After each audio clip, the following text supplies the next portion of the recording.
Did the early church fathers believe in penal substitutionary atonement?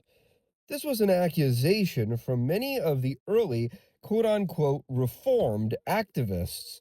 For those still unaware about penal substitutionary atonement, you can watch my previous video on the matter where we explain the penal substitutionary atonement views of Martin Luther and John Calvin and compare them with the more classical views of Saints Anselm and Thomas Aquinas, who hold rather to vicarious satisfaction. This is because some of the church fathers oftentimes say things that might sound like they're supporting such a doctrine. For example, St. Justin Martyr said, "The Father of all wished his Christ to take upon him the curses of all, knowing that after he had been crucified and was dead, he would raise him up."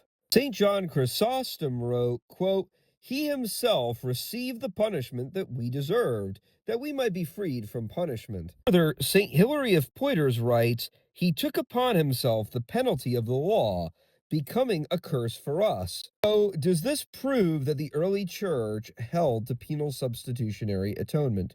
Well, no, because as we pointed out in the first video, curious satisfaction surmounts that justice, that is, harmony with the supreme good, that is, God, was deprived from man based on the transgressions of Adam. Therefore, this created a debt that had to be paid. But no human being had the ability to pay that debt.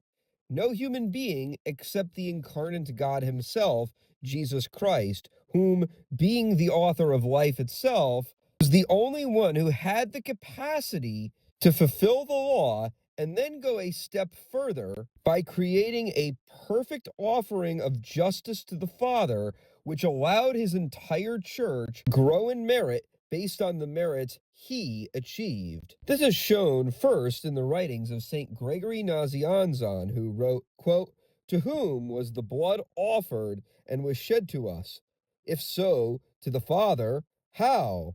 For it was not by him that we were oppressed." St. Athanasius in like manner wrote, quote, "The Word took to himself a body capable of death, but by offering it as his own for all, he might settle the debt." And Pope St. Leo I wrote, quote, "By the obedience of one, the debt of all was repaid." But what of the accusations that St. Augustine agreed with Calvin on this doctrine? This was something that many of the early quote-unquote reformers claimed. Is this the case? St. Augustine constantly talks of Christ's atonement as being satisfactory, not merely substitutionary or in any way penal. Further, he writes, quote, "The Lord Jesus Christ paid what he did not owe, that he might cancel the debt he did not concur." This is a direct refutation of Calvin's doctrine, which states that Christ was a free agent and was given the option not to accept his task, but once he did accept the task of atonement, he was bound to it like a contract, and hence the penal record of humanity was transmitted to him, something that is directly contradicted in this quote.